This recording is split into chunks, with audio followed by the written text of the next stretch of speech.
Milenio 3, en la cadena SER, con Iker Jiménez. Buenas noches, amigos, ya estamos aquí, Milenio 3, recién llegados de Ponferrada, en unas noches inolvidables. Gracias a todos. Carmen Porter, buenas madrugadas. Buenas madrugadas, Iker. Carlos Nicolás, compañero en Nada del Misterio, buenas madrugadas.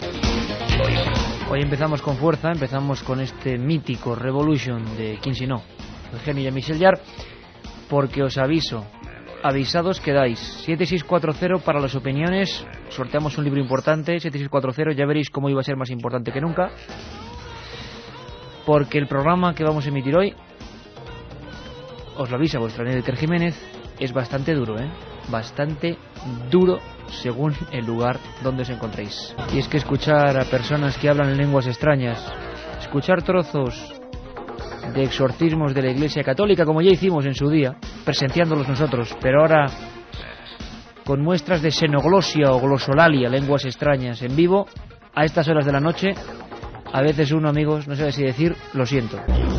La otra realidad. Milenio 3, en la SER. 3 y 7 de la madrugada, aquí estamos, estudio 1 en nuestra casa. Yo es que me encuentro muy a gusto aquí, Carmen. No es lo mismo que estar ante 700 personas, 1400 abarrotando ojos que están fijos en ti, y la verdad que, aunque esto está más recogido, hay que dar las gracias a todas aquellas personas que nos acompañaron en Ponferrada y que, como siempre, pues nos muestran su cariño. Estuvimos casi hasta las 5 de la mañana con todos ellos. Acabamos el programa a las 3 y luego fue conversar, firmar todo tipo, pues las fotografías, los libros y charlar un poco con ellos. Desde las 11 de la noche en que la gente empezó a llegar al Teatro Vergidum, a las 5 de la mañana, y la gente se acercaba y decía, se me ha hecho corto. Yo de verdad que no puedo alucinar más con todos vosotros. Eso sí os digo, la dosis de cariño que nos dais es algo impagable, es el motor que hace que este equipo vaya, el motor como fueron los compañeros Julio Hernández, Luis Balduque, Curro Castillo, Curro Serrano no, que era un antiguo compañero también de la radio, Curro Serrano, claro que sí, Mariano Revilla, jefe de programas.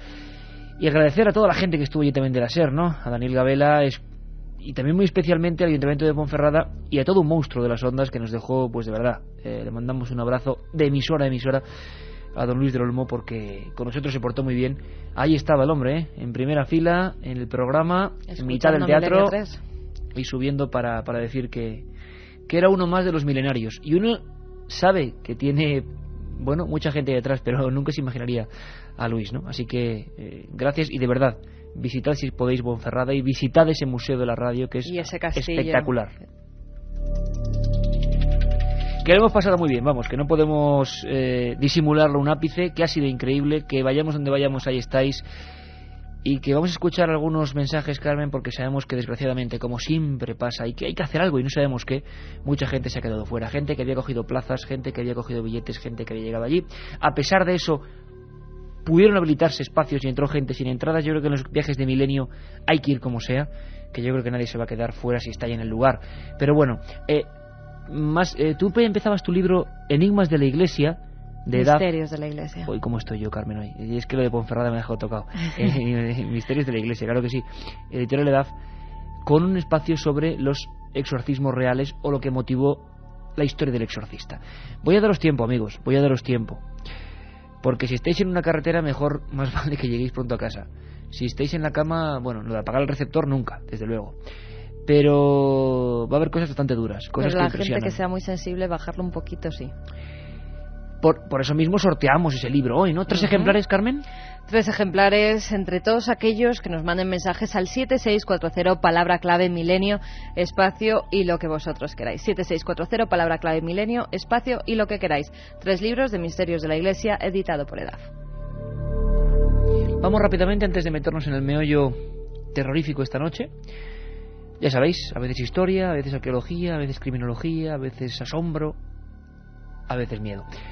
Al menos a mí esto me da bastante repelús, pero es la noticia, es el documento y hay que hablar de ello. Carmen, vamos muy rápido, si te parece, con las opiniones que recogimos y que estamos recogiendo estos días con los SMS destacados. Lidia desde Barcelona, por ejemplo, nos preguntaba, ¿habéis leído Jacobus de Matilde Asensi? Sí, y la verdad es que lo interesante es que en ese lugar mágico donde estuvimos, las médulas, ella ubicaba, ya vimos que había ciertas dotes que podrían ser reales, el Arca de la Alianza. Otro amigo nos preguntaba, ¿puede ser que escupieran a la cruz porque no murió Jesús en la cruz, sino Dídimo Tomás, supuesto hermano gemelo de Jesús? Nos decía Quique de Talavera. Los templarios hablamos de que en sus ritos, por los que fueron quemados y ejecutados, escupían a la cruz. Javier Sierra, allí en vivo, en Ponferrada, nos explicó que eso podía ser una simbología de que no era escupir a Cristo, sino a todo lo que significaba aquella crucifixión, a los que crucificaron a Cristo. Pero hay teorías también mucho más disparatadas, en mi opinión, como la de que Jesús tenía un hermano. Menudo tema. En referencia a eso también, Lucas de Almería nos decía, los templarios escupían a la cruz porque descubrieron que Jesús no murió en ella, sino que arribó hasta costas francesas. José Luis de Valencia, ¿el catarismo proviene del maniqueísmo? Maniqueísmo, sí, dicen muchos que viene de esa división rotunda entre un mundo bueno, un mundo malo, fuerzas del bien, fuerzas del mal, y una creencia muy dividida en ese aspecto. Los cátaros, hablamos de ellos, los cátaros de León, único caso quizás de personas herejes cristianas que fueron también quemadas, fue un programa duro, y que sobrevivieron de alguna manera. Bueno, ahí estaban. Creemos que sí, que hay una raíz maniqueísta, como dice la filosofía, en esta gente extraña que renegó de la Iglesia, a la que consideraban corrompida y a la que consideraban que se había apartado de las verdaderas palabras de Jesús. Otra amiga nos decía, cada programa me sorprendéis más, os escucho siempre, vivo junto a uno de los cementerios más antiguos de Lanzarote y ahora estoy sola en casa.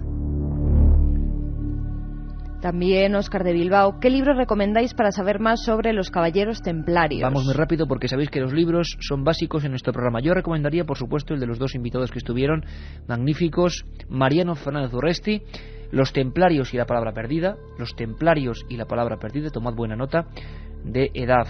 Javier Sierra, Las puertas templarias, para ver desde otra óptica el tema, Martínez Roca lo editó, y, importante, Nicholas Wilcox, o lo que es lo mismo, Juan Eslava Galán, hizo La lápida templaria. Dos novelas con mucha realidad para meterse en el tema. Y si queréis los apuntes más, dos libros magníficos. Uno, Los enclaves templarios, de Juan García Tienza, Los enclaves templarios, un recorrido por la España donde estuvo esta gente, apasionante, fotográfico, lo hizo Martínez Roca.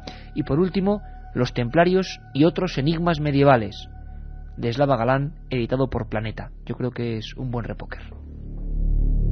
Antonio desde Getafe, ¿hay alguna conexión entre los templarios y el priorato de Sion? El tema que está en boca de todo el mundo, todas las revistas, todas las películas, todos los detalles, Código da Vinci, Priorato de Sion, Rennes-le-Château, templarios, cátaros, enigma sagrado. Bueno, va a haber muchas novedades. Yo tengo que adelantar que nosotros, Carmen, con mucho escepticismo, estamos queriendo contar, escribiendo, viendo, no sabemos, a veces adelante, a veces atrás, toda esta historia tan extraña y tal y como lo hemos vivido, además muchas veces con Milenio 3. ¿Os acordáis que hicimos dos programas sobre el Código da Vinci? Cogimos nuestro coche y que nos fuimos hasta Francia a recorrer toda esa zona para emitir desde allí algunos documentos. Bueno, dentro de muy poco, pues noticias importantes. Más preguntas sobre ese mismo tema. ¿Los pergaminos que encontró Berenguer Saunier procedían de los cátaros? Una de las teorías es que Berenguer Saunier, ese cura de Rennes-le-Château, espero que hayáis oído el programa, se encontró un tesoro que podía ser unos documentos de aquellos últimos cátaros que, casualidad, habían sido exterminados en esa misma zona. La historia es tan apasionante que por eso nos hemos metido en ella. Tenemos, Carmen, y una idea, que es intentar contar a gente como nosotros, o sea, que ni se cree nada ni se deja de creer, que simplemente quiere toda la información fácil y sencilla, toda esta historia, todas las implicaciones, todo lo sectario, todos los fraudes. Puede ser un camino apasionante. Si Dios, el destino, la providencia o la casualidad o las fuerzas que haya lo quieren, pronto podremos, digo yo, finalizar esta obra titánica. Guzmán nos pregunta, ¿dónde, cómo, cuándo la biblioteca de los templarios? Ese tema me apasiona. Pues ya lo veis, Ponferrada. Tuvimos el concejal de Cultura, director del Museo del Ferrocarril, Jesús Couriel, que se ha propuesto, y nos lo dijo en vivo en Ponferrada ante todos vosotros, la única quizá biblioteca templaria del mundo especializada para saber la historia y para ayudar a los investigadores. Ojalá lo consigan. Desde este momento tienen todo el apoyo de Milenio 3. Óscar de Ávila nos dice, después de llegar a Ponferrada ayer y no conseguir entrada, decidir a Santiago, Las Médulas, Cruz de Ferro y muchos otros pueblos. Pues bueno, aprovechó el viaje, desde luego, pero me da mucha pena. Óscar de Ávila, como tantos y tantos amigos fieles que van de otras partes, y eso es un problema, porque no sabemos, ¿habrá algún día una posibilidad de reservar entradas para la gente que viene de fuera? Es que no lo sabemos. Os lo decimos sinceramente, es que no suele ocurrir. Los programas cuando salen va la gente de allí, pero no de fuera, de otras partes. Eso provoca una serie de problemas importantes. Intentaremos solventarlos. Yo os doy un consejo como amigo. Siempre que haya un programa de Milenio, haya o no haya entrada, yo, desde luego, yo iría.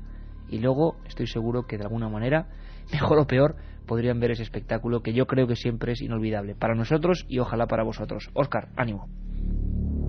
Y Pere Villores nos decía: me gustaría que me contarais alguna historia sobre los exorcismos que se realizaron en el santuario de la Balma. Bueno, pues más apropiado imposible. Un día penetraremos en ellos. Yo estuve con nuestro colega Fran Contreras investigando, ¿te acuerdas, Carmen? Esa historia, en esa zona de la Balma. Hicimos una serie de reportajes. Hubo un reportero español magnífico, se llamaba Lardo Prats, y hizo un trabajo tremendo. Uno de los primeros trabajos donde se mostraba la España profunda y negra, la España de los exorcismos. En las cuevas de la Balma se hacía espiritismo primitivo, se hacían rituales extraños, la gente se contorsionaba, gritos en las cuevas, mujeres enlutadas, ojos en blanco, gritos, alaridos, lenguas extrañas. Aquellos sucesos acabaron a tiros, nunca volvieron. Había miles de personas, iban a la Balma porque suponían que en esa pelada montaña del Maestrazgo de Castellón podían curar sus males, los males que según ellos les propiciaba ni más ni menos que Satanás, el príncipe de las tinieblas. Tradición y España negra. Por cierto, aquellos reportajes, periodismo que da 1000 vueltas al de hoy en día, se llamaban 3 días con los endemoniados. Y yo le digo a Carlos Nicolás, en la nave del misterio, porque él ha estado escuchando los documentos, que nos metemos en materia, respiramos todos fuerte y, como Milenio sabéis que es la montaña rusa de sensaciones, vamos a viajar a lo más profundo quizá de la mente, de la ignorancia, del diablo de verdad, quién sabe. Xenoglosia o glosolalia. Ya lo sabéis, 7640, palabra Milenio. Hoy nos interesa más la opinión vuestra que nunca. Queremos que seáis nuestros observadores, escuchadores de cabecera. ¿Qué os inspira todo esto que vamos a escuchar? Esta investigación, como siempre, en vivo. Carmen Porter, autora de Misterios de la Iglesia. Y repito lo del libro porque hoy lo sorteamos y porque empieza con una historia así que vuelve a estar de actualidad. Adardo Prats hizo su libro en 1929. Han pasado prácticamente 80 años y esa figura sigue estando más viva que nunca. Lo vemos porque el mal existe. El mal existe y lo estamos viviendo. Tiene muchas formas. En algunos lugares lo representaban, ¿os acordáis del Pancho en Garganta la Olla, en Extremadura? Algunas personas decían que el diablo adaptaba formas que fueran perceptibles, que fueran de nuestro entorno cultural. Se aparecerá de forma diferente en Asia que la que adoptará para un pastor extremeño. ¿Os acordáis de la historia del Pancho? Que iba en mitad de una montaña, que se encerró en su covacha y que de repente escuchó a una mujer que decía: tengo frío, tengo frío. ¿Os acordáis que la leyenda que mató de verdad a ese hombre, cuya tumba está en Garganta la Olla, abrió la puerta y vio una especie de monja? Encendió la lumbre, aquella monja no miró el crucifijo y comprobó que tenía patas como los chivos. ¿Xenoglosia o glosolalia, Carmen, qué es? Pues es el hablar lenguas desconocidas para aquella persona, pues además sí que estoy el significado concreto porque viene del griego glosa, que quiere decir lenguaje oscuro, y de lalein, hablar lenguas ocultas, lenguas extrañas para la persona. Nosotros hemos sido testigos de algunos de esos casos, tanto después de que una persona haya sido hipnotizada y haya regresado en teoría a vidas anteriores. Esa persona estaba en Albacete, tan solo conocía su idioma, el castellano, y de repente, nadie sabe cómo ni por qué, comenzó a hablar una extraña lengua que uno de los profesores que se encontraba allí identificó como inglés, pero del siglo XII o XIII. Aquella mujer, en ese misterio que significa la hipnosis, empezó a describir una campiña, una casa, una especie de crimen, unos caballos. El especialista hablaba de un sajón antiguo, un idioma que no podía explicar de ninguna manera la cultura, la enseñanza que podía tener esa persona concreta en Albacete. Lo cierto y verdad es que aquellas frases salieron. Me sorprendieron mucho cómo una persona puede hablar en lenguas extrañas. La parapsicología habla de este fenómeno y habla en estados alterados de conciencia. Es muy probable que este tema merezca un programa monográfico, pero hemos querido adelantarnos quizás porque ha surgido la noticia, Carmen, o nos ha llegado una información que creemos interesante y que además podemos contrastar de alguna forma. Si no hubiéramos vivido lo que vivimos en su día, podríamos dudar, ¿no? Sí, la verdad es que sí. Un compañero de prensa nos ha facilitado una grabación que hemos podido comparar con una nuestra que hicimos en una sesión de exorcismo. Una sesión de exorcismo llevada a cabo por un sacerdote de la Iglesia Católica a pocos kilómetros de Madrid. Sí, es importante, Iker, porque no se trataba de ningún loco, ni ningún brujo, ni nada por el estilo. Era un sacerdote de la Iglesia Católica que en una capilla que está debajo de su iglesia, con todo apagado, tan solo iluminado la escena por unas velas, estuvo durante 3 horas y media realizando un exorcismo a una chica de 19 años. Tú estabas allí, yo estaba allí. Había otro compañero psiquiatra, el doctor Gaona, buen amigo de este programa. Estuvimos 2 veces. Grabamos en julio, ahora hace casi un año, emitimos algunos trozos. Pero las sesiones han continuado y parece que los procesos han derivado hacia escenas más fuertes todavía. Carmen, ¿cuáles serían los procesos por los que la Iglesia española, sacerdotes católicos, no hablamos de curanderos, de gente extraña, hablamos de todo un proceso? ¿Cuáles son los síntomas que hacen que se tenga que intervenir, los más básicos, digamos? Hay varios signos que nos identifican la supuesta posesión demoníaca, entre ellos la que hemos comentado, la glosolalia o xenoglosia, que son lenguas extrañas, también el titanismo, es decir, una fuerza descomunal para la persona, ni para su tamaño ni para su complexión física, una fuerza pues que no sería la apropiada de esa persona. También hay algunos símbolos como el no poder entrar en una iglesia, todo le da asco, todo lo sagrado, todas las medallas, todos los cristos, todo aquello que tenga que ver con la iglesia y con Jesucristo. También hay algunos símbolos ya físicos, como son las dermografías, es decir, ¿dermografías? Escrituras, letras, números que salen en la piel. Nadie sabe cómo ni por qué, se reflejan de repente, como en el caso del verdadero exorcista. Al niño, a Robert Mannheim, le salieron en el abdomen varias palabras como infierno o salida.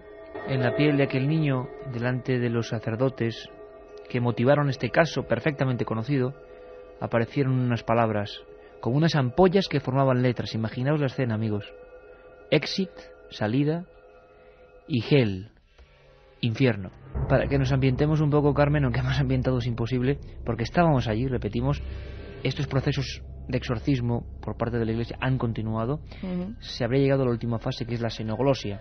Además han continuado y con hoy en día los exorcistas oficiales tienen que pasar por una criba, es decir, no todas aquellas personas que se crean poseídas van a ser exorcizadas. Un psiquiatra, un psicólogo tiene que evaluar la mente de esa persona, porque muchas veces puede tratarse de enfermedades mentales. Para descartar eso, siempre el sacerdote tiene que estar con un doctor. Yo te voy a contar una cosa ahora mismo, que no es broma. Estoy mirando aquí al estudio 1, todo en penumbra, a don Carlos Nicolás, que menos mal que tiene luz. Me ha pasado una cosa muy curiosa. ¿Tú te acuerdas, y no es broma, amigos, si es que no estoy yo, no bromeo, ¿tú te acuerdas de lo que le ocurrió a Paloma Gómez Borrero? Ella estaba preparando una entrevista con Corrado Balducci, uno de los exorcistas del Vaticano y de Roma, y estaba muy obsesionada. Entonces se metió a investigar el tema del diablo, empezó a ver viejos libros que impresionan, libros que abres y aparecen con figuras extrañas, con viejos grabados, y un cuervo negro entró dentro de su despacho. Un cuervo negro que empezó a pegarse contra las paredes y a dejarlas llenas de sangre. Un cuervo negro que rompió algunas de las páginas con sus garras y que se alejó. Es muy curioso porque yo, minutos antes, cuando los compañeros del informativo estaban dando las noticias, yo me he marchado solo al servicio, hay que decirlo así, a lavarme rápidamente las manos para entrar de nuevo en antena, tal y como ha sido. Y Carlos Nicolás, que viene hacia los pasillos. Bueno, he recorrido todo el pasillo, erais testigos, compañeros, Antonio Bravo, que también está por ahí. Y nada, me he metido en el baño. Es una casualidad, pero ya sabíamos, estábamos preparando este tema. Este tema siempre da casualidades. Yo no sé por qué, pero siempre da casualidades. Me he metido en el baño y por la ventana se ha metido una especie de insecto absolutamente extraño. un insecto normal y corriente, revoloteando de una forma atronadora, justo cuando he entrado, y es la única vez que he entrado en el servicio de la serie, estaba todo a oscuras. Entonces la sensación que he tenido ahí dentro, con ese revoloteo total, me he acordado inmediatamente, Carmen, de la historia de Paloma Gómez Borrero, y he dicho, igual es mejor no tratar este tema hoy. Pero ahí va. Nosotros vimos a esa chica encorvándose, sacando la barriga hacia afuera, doblando como una U su columna, con la boca completamente abierta y los ojos en blanco. Vais a escuchar a un sacerdote de la Iglesia Católica hablando con ella, y vais a escuchar lo que puede ser xenoglosia o glosolalia. Es duro, ¿eh? Yo afirmo que es duro, pero tenemos el compromiso siempre de informar a los oyentes. Habrá que comparar estas palabras, pasárselas a personas expertas en lenguas antiguas, arameo, quién sabe. Y seguiremos la investigación. Lo que queremos es que, como siempre, seáis los fieles de Milenio los primeros en escucharlo. ¿Vamos con ello, Carmen? Vamos con ello, Carlos. Atentos. En el nombre santísimo de Jesús, venga.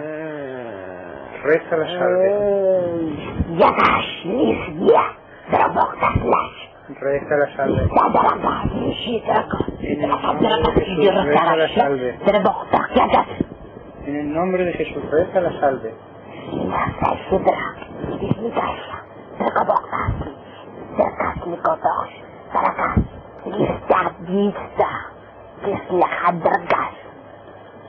Reza la salve en nombre de Jesús.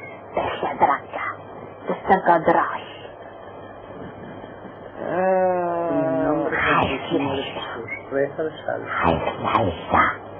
Reza la salve. En el nombre de Jesús, hazlo. Hazlo en el nombre de Jesús. Para que sirva de testimonio, para que haya gente. Venga.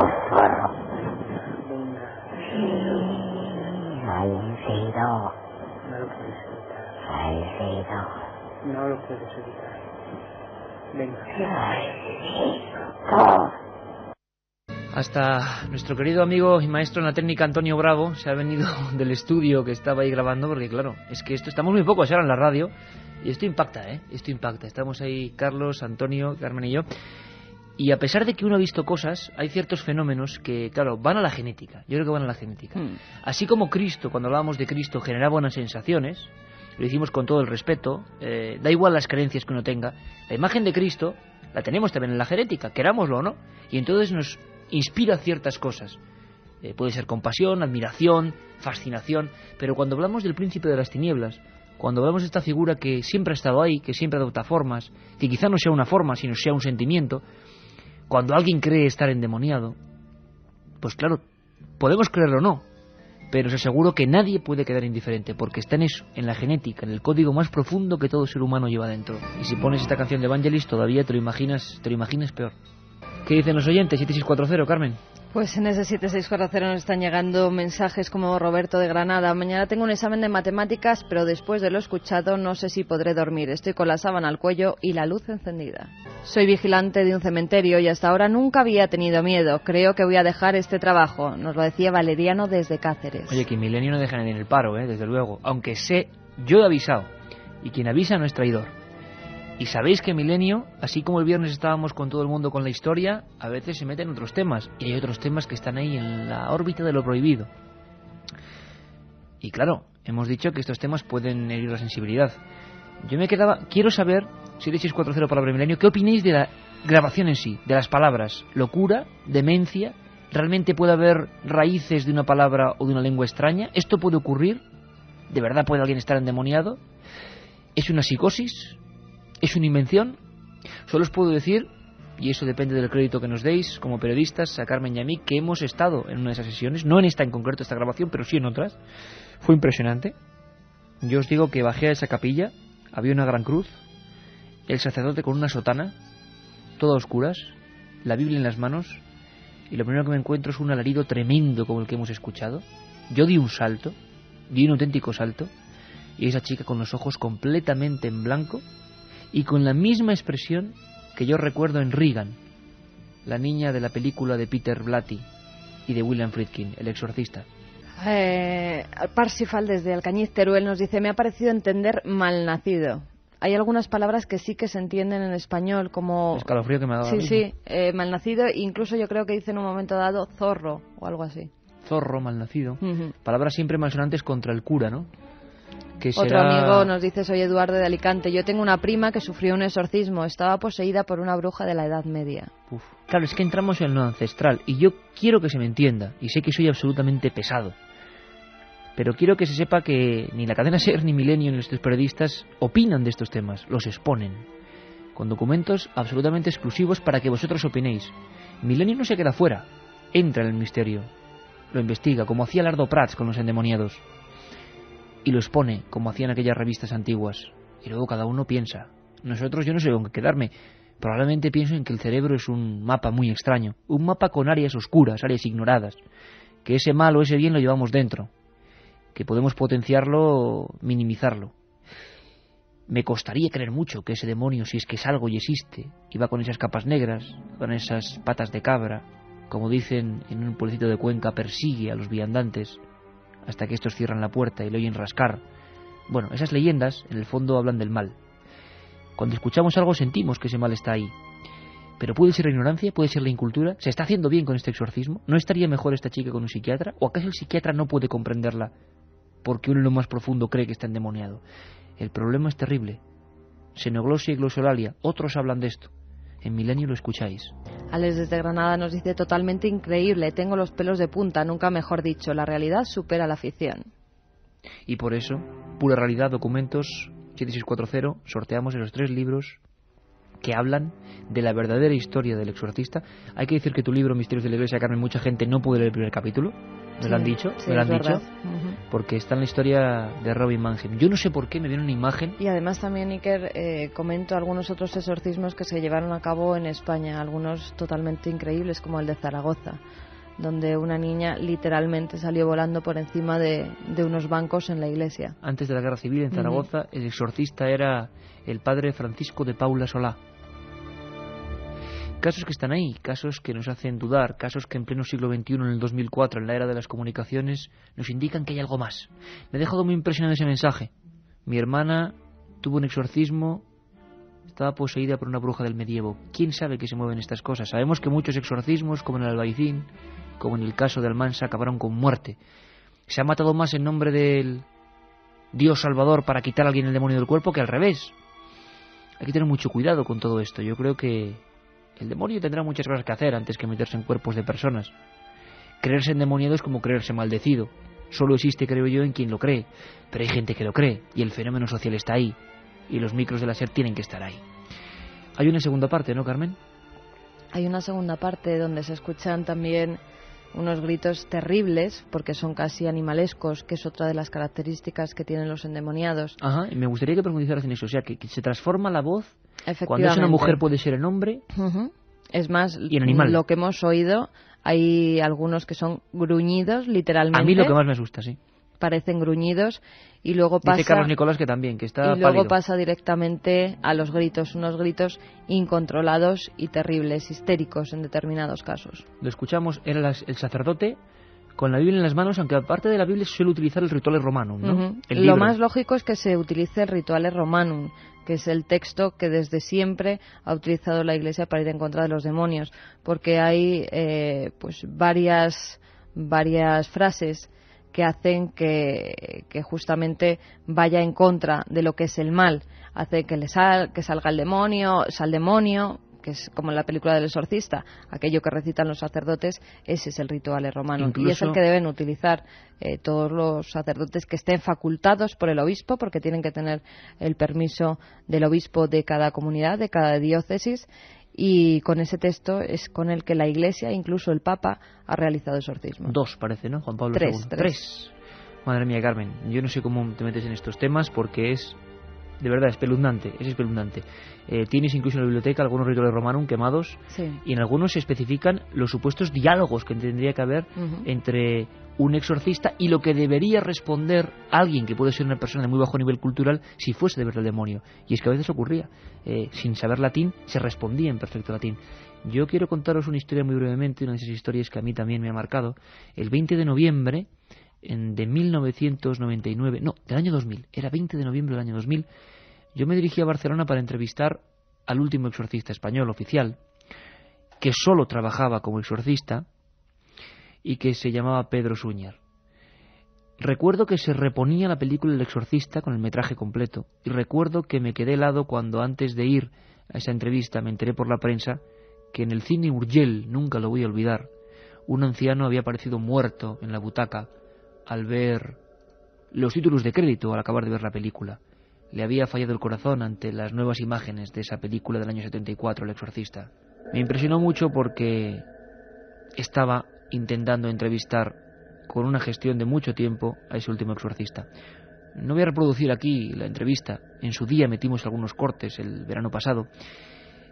Creo que de las pocas veces que un exorcista oficial de la Iglesia del Obispado ha hablado para un programa.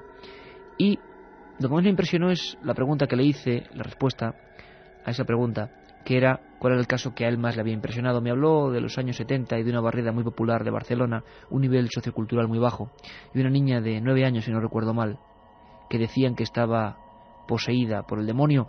La familia no entendía nada. Ella sudaba, se revolvía con movimientos bruscos entre las sábanas.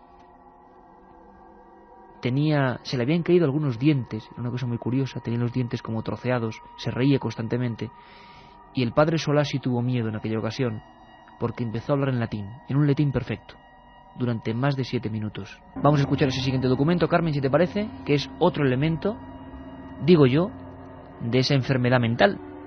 Pero la última opinión, como siempre, la tenéis vosotros. Cuidado, si uno es cristiano, admitirá el demonio como dogma de fe. Yo no estoy diciendo ninguna barbaridad. Cada uno que piense lo que quiera. Desde el punto de vista, yo me quedo con la psiquiatría. Pero también soy lo suficientemente humilde para saber que la psiquiatría, la psicología, todo lo que tenga que ver con la mente, acaba en un umbral muy difícil de explicar. Hay unos límites muy difíciles de explicar donde hoy nos hemos metido de lleno. Escuchamos. Oblígales y Santísima Virgen, San Miguel, para que sirva la veneración de la Virgen. En el nombre de Jesús, rézalo. Ya. Dios te salve, venga.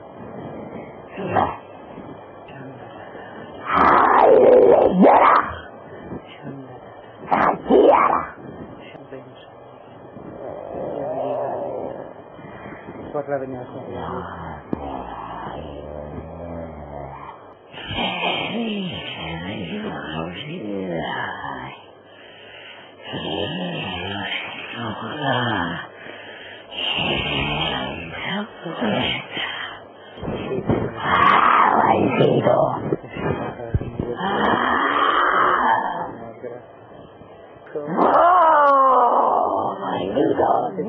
con mucha más fe, solo por eso lo van a escuchar, tú lo sabes. Pues ya veréis que la semana que viene, creo que la semana que viene, viene la dramatización, no os olvidéis nunca, de un caso, El hombre del saco. Esta música que nos pone el señor Nicolás, que es Exonic, siempre desengrasa las dramatizaciones y creo que hoy es más necesaria que nunca. Bueno, pues muchísimos mensajes en ese 7640 y la verdad es que según las circunstancias en las que nos encontremos, porque aquí, bueno, estamos a oscuras, pero sabemos que tenemos a Carlos Nicolás, a más gente en la radio y por lo menos eso te tranquiliza. Claro, hay gente que está sola escuchando esto. Pero hay gente que nos dice, no os podéis imaginar lo que acongoja, voy a decirlo más políticamente correcto, conducir por la autopista solo, a oscuras, escuchar esto y de reojo mirar el dial de la radio y ver el 666. O voy a ser más malo, y perdona al amigo conductor, o mirar el asiento de atrás simplemente. Antonio de Sevilla, estoy de vigilante en un olivar y veo sombras por todos los lados. Voy a volver a ser malo porque yo estoy gracioso. Espero que ninguna de esas sombras, mírale bien las piernas, no sean patas de cabra. Amigos que se creen que lo que estamos emitiendo es un fragmento de la película El exorcista, pues como nada, Jesús de Madrid, que nos dice, ¿no podéis emitir la sesión de la que fuisteis testigos en lugar de un fragmento de la película? Es que no es película, amigo, es que es la sesión. Es la sesión de nuestro compañero, la última. Nosotros asistimos a 2, bien completas, bien terribles, emitimos esos trozos y hoy es la última o la más reciente de esas sesiones donde el caso ha ido a más. Lo que estás escuchando, querido amigo Jesús, es un sacerdote de la Iglesia Católica haciendo un exorcismo en España, en Madrid, aquí al lado, con una testigo de unos 20 años, absolutamente real. Soy taxista de Alicante y estaba comiendo. Casi no puedo terminar. José Luis de Madrid, lo siento, estoy solo de vigilancia y esto me supera. Se me va a salir el corazón y, por cierto, yo estoy a 33 kilómetros de Madrid, en Hoyo. No será por aquí, ¿verdad? Quédate tranquilo. Mucha gente que nos pregunta que da la sensación que la chica de la grabación habla al revés. Nos lo decía Gema de Logroño o Ismael. Pero es que a mí también me dio esa sensación y lo hemos probado, tanto Carlos Nicolás como yo, en los estudios hemos probado a oír la cinta al revés. Y no es que hable al revés, es otro idioma desconocido. También hay algunos amigos que nos dicen, como Josep desde Ceuta, que puede ser musulmán, que a él le suenan algunas palabras musulmanas. Qué interesante. Vamos a intentar a ver cómo podemos hacer para que esta grabación llegue, para que opinen sobre ella algunos especialistas. Y puede que sea un delirio, o puede que se aproxime, o que haya algunas palabras sueltas, que solía ocurrir. Me estoy acordando ahora del caso de la niña Antonia Batista, que habló en latín con 3 meses en Villafranca de los Barros, así empezó ya un libro mío, y que acabó siendo condenada junto a su madre. Un caso que fue motivo de un juicio, un caso cuyos documentos notariales aparecieron hace unos años cuando se cayó una pared del archivo de Villafranca. Qué aventuras, qué historias. Parezco el abuelo Cebolleta, ya lo sé, pero cada cosa se relaciona. Hay un porqué, está ahí, y con datos, y con documentos, y con sentencias incluso. Mariló desde Sevilla nos dice: trabajo sola en un edificio y esto es lo más escalofriante que he escuchado. No pienso moverme ni para ir al baño. Es la primera vez que tengo miedo con el programa. Estoy sola limpiando un bar. Aquí está todo cerrado. Hasta que no sea de día no pienso salir. Qué fuerte es esto, es espeluznante. Trabajo en una gasolinera, turno de noche, yo sola. ¿Esto es verdad? A mí me suena a enfermedad mental. Es verdad y puede ser una enfermedad mental. Desde luego yo prefiero pensarlo. Soy Juan y será casualidad, pero justo cuando habéis puesto la grabación se ha parado un gato negro delante de mi cabina y se ha quedado mirándome. Así son las cosas, y así, como decía aquel periodista, se las hemos contado o intentado contar aproximándonos a este fenómeno. Habría mucho más y vamos a guardarnos algunos mensajes. Sobre todo me interesa más que el miedo, que está ahí, que lo sabemos, que impresiona, que es la genética, es increíble. Como algunas dramatizaciones que sabes que tocan un tema que va a llegar muy hondo. Lo repito siempre, la misión de Milenio no es dar miedo, y me entristecería que la gente pensase eso. Igual de cada 5 programas uno da miedo, ese llega, claro, o partes de los programas.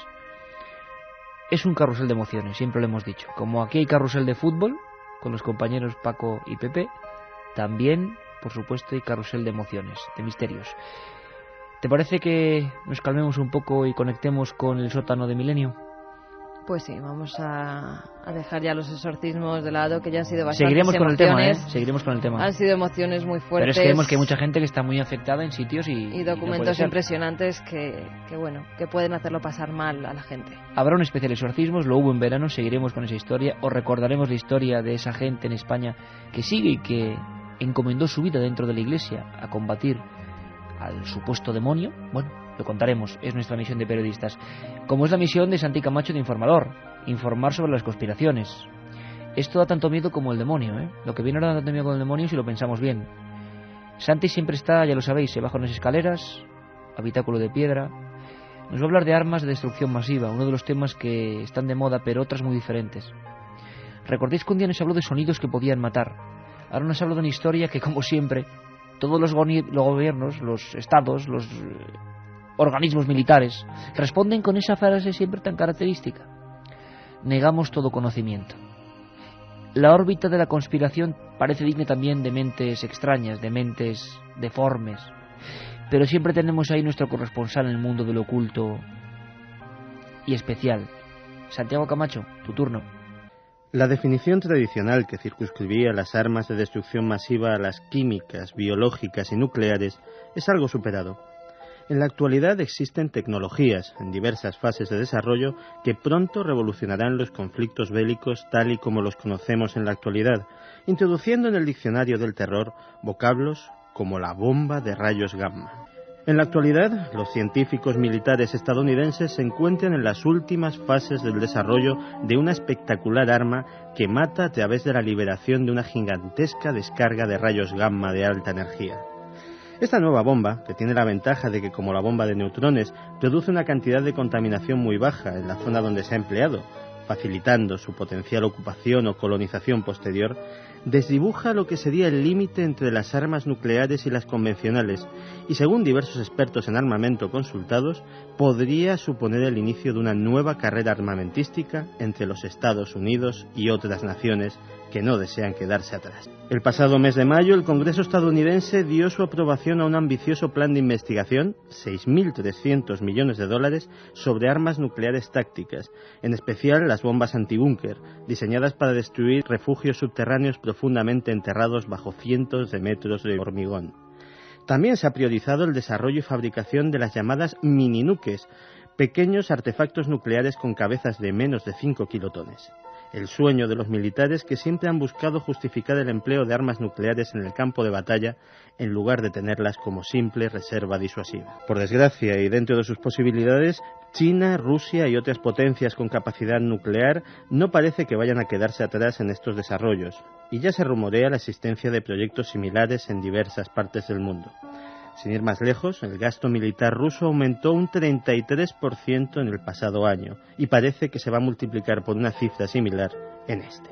La bomba de rayos gamma es tan solo un ejemplo de la gran cantidad de nuevas tecnologías desarrolladas en los laboratorios militares y que se mantienen en secreto a pesar de que algunas de ellas tendrían aplicaciones en la vida civil que contribuirían decisivamente a salvar vidas e incrementar en gran medida el bienestar de la población. Son proyectos de los cuales los gobiernos niegan todo conocimiento, pero de los que seguiremos informando en las próximas semanas. Como siempre, aquí, en Milenio 3. Ahí estaba Santi Camacho, otro de los habituales. Dentro de muy poco, por supuesto, estará por aquí, que ha estado viajando por la historia nuestro compañero y amigo Nacho Ares. Y muchos preguntáis por nuevas secciones. Pues le estoy dando vueltas la cabeza, ¿eh? Me gustaría que me propusierais, claro que sí, 7640, palabra milenio. Está Carmen ya con todos los mensajes porque va a haber ese sorteo, ese libro impactante, Misterios de la Iglesia y Edad. Me gustaría mucho que me dijerais, empiezo el concurso ya, ¿qué secciones queréis para la nueva temporada de Milenio? Que estamos ya prácticamente en ella con todo lo del verano. Ideas, así como está Santi Camacho, así como está Nacho Ares, me gustaría que me contarais nuevas secciones. ¿Qué interés tenéis? ¿Qué temas? ¿Qué cosas? ¿Qué invitados? También os digo una buena noticia. Parece, no digo nada más, que dentro de no mucho tiempo vamos a montar un buen tinglado, una buena alerta de vigilancia de los cielos. Otros, como el viejo amigo Antonio José, les la llamaría alerta OVNI. Todos muy preparados. Os queremos a todos de corresponsales. Una conexión con todas las partes del mundo. Todos los amigos de Milenio mirando al cielo. Una noche inolvidable. Bueno, vamos rápido con la biblioteca. Una noche como hoy tiene que haber libros. Más apropiado imposible. Miedo y literatura. Lo editó Edad Ensayo. Autor Luis Martínez de Mingo. Luis Martínez es doctor en filología. Había hecho varios estudios, pero es el primero, parece, en España sobre conexión de miedo y literatura. Es muy interesante porque además podemos aprender muchísimo. Nos habla de la Inglaterra victoriana, de autores absolutamente conocidos que empezaron a hablar de espíritus. Nos hablan de cuando se puso en el siglo XVII y XVIII de moda la magia negra y había libros de ese tipo. Libros que desvelaban conjuros, historias, casos, crímenes. Nos hablan de la ciencia ficción en España que tuvo el miedo como protagonista. Nos hablan, cómo no, de los fenómenos paranormales, los fenómenos sobre todo relativos a las apariciones, al espiritismo y cómo han influido en escritores importantes. Creo que es realmente importante también hacerse con este libro, leerlo y comprender que a veces donde leemos ficción hay mucha más realidad de lo que imaginamos. Miedo y literatura, Luis Martínez de Mingo. Y rapidísimo tu libro, que me has traído un libro de esos que me dan un mal rollo, Carmen, de tu lado de la biblioteca, que es espantoso. Lo llevo en la cartera y es que daba hasta grima, era una cosa rara. Va a aparecer aquí la persona extraña entre los exorcismos. Literariamente sí. Bueno, son los temas que me gustan, ¿qué le vamos a hacer? Pues hoy traigo las larvas del ocultismo, estudio teórico y simbólico del ocultismo. El autor es John Billingbrook. Es de la imprenta de Juan Puello y fue publicado en 1916. ¿Y ahí está el original? En el libro el autor nos habla de asuntos como la cábala y asegura que el principal fundamento de esta ciencia estriba en la interpretación de la Biblia y en el arte de hallar significaciones ocultas. O sea, ¿me hablas de 1916? Y ya gente hablando de códigos en la Biblia. Qué curioso. También hace referencia a los signos y emblemas cabalísticos como el círculo mágico que sirve para resguardarnos de los ataques malignos o los talismanes. El autor dedica un capítulo a la magia blanca o teurgia, que trata de influencias celestes o benéficas, y también a la magia negra o goecia, que hace referencia a espíritus infernales o negros, que divide en 6 tipos. Nada mejor para esta noche. Qué adecuado. Belcebú, que es el jefe de todos los demonios, Leonardo, el rey de los brujos, Niexca, al que se deben las inundaciones, naufragios y todos los accidentes que ocurren en la navegación, Gop, que promueve los hundimientos y los terremotos, Peralda, que hace que se produzcan huracanes, rayos y lluvias torrenciales, y Dijim, el señor infernal del fuego. Miedo y literatura, y el tuyo era Las larvas del ocultismo. Madre mía. Un libro que se puede conseguir, que ahora mismo sale de la imprenta, y otro que hace mucho que murió. O no, los libros nunca mueren, que salió de la imprenta, que dejó de venderse, pero que puede ser recuperado y que si lo veis merece la pena, claro que sí. Vamos a ir rápidamente con muchos de los mensajes. Estalla el 7640. Hay 3 ganadores que daremos en el último minuto. Y sobre todo, otra cosa, aparte de las secciones, de vuestra comunicación constante, preparaos porque dentro de poco, aparte de Alerta OVNI, aparte de temas de exorcismos, de un montón de cosas, especial Código Secreto de la Biblia. Estáis preguntando muchas cosas, sabéis que ya está el libro de David Zurdo, Código B, queremos tenerlo aquí, queremos tener todo lo que ha pasado con el código y queremos saber los grandes fallos del código. Sería otra óptica para no creernos tanto quizá eso de que el futuro está escrito. Yo desde luego no me lo creo, pero bueno, otras cosas aciertan. Vuestras preguntas, desde ya, porque van a haber muchas y habrá que seleccionar sobre el código B. Y ahora, lo que habéis contado, lo que habéis sentido con esta historia tan especial de hoy. Iván desde Madrid nos dice: cuando yo vi esa película hubo un hombre que se quedó inconsciente con los ojos en blanco en plena sala de cine. Se refiere al exorcista, menos mal que no le pasó como al hombre de Uriol Montserrat, se llamaba, del cine Uriel. Juanjo desde Peñafiel: ¿no es cierto que la mayoría de los poseídos tienen un nivel cultural bajo? De los supuestos poseídos, claro, como siempre, de la gente que se cree estar poseída y que, bueno, tienen que aparecer sacerdotes de la Iglesia Católica, como ya hemos visto y escuchado. Yo creo que no. En la antigüedad parece que sí. El caso que os contaba de Balma y Alardo Prats parece que sí. Pero en este caso, esta chica Carmen era universitaria, ¿no? Sí, estaba en el primer curso, si no recuerdo mal, de universidad y era una chica completamente normal. No sé si creer o no, lo que sí sé es que esto no deja indiferente a nadie, nos dice Antonio de Águilas. Creo que al final he escuchado no quiero, estoy... SOS David desde Barcelona. Lo repite mucha gente, ¿no? No quiero. Sí, no quiero. Y es que se entiende, sí que se entiende no quiero. Es algunas palabras que le dice el sacerdote a las que ella responde no quiero en castellano. Bueno, pues yo os planteo un programa, bueno, interesante, con exorcistas, con psiquiatras, con psicólogos, con expertos en lenguas. Podíamos penetrar en ese mundo de los lenguajes desconocidos. Un estudiante de psicología nos dice que lo que estamos oyendo no cree que lo pueda explicar la ciencia. Y vamos rápidamente con los ganadores. Anunciación de Logroño nos dice: no dormiré esta noche. Habéis logrado que mi marido se despierte con uno de esos gritos. José María: habéis logrado acongojarme, me he metido en la garita con el perro y ya pueden robar que no salgo. Y Lucas nos dice: Carmen, me leeré con entusiasmo tu libro, pero el primer capítulo ni lo abro. El primer capítulo, que era la historia de Robbie Mannheim, el niño que fue investigado oficialmente y que dio origen a esa tremenda novela que luego fue película de William Peter Blatty, El exorcista. Nos acordamos todos de esa imagen, ¿verdad? Llegando a la casa. Bueno, el viernes muchas más cosas. Milenio 3, por cierto, Ponferrada, muchas gracias por la acogida.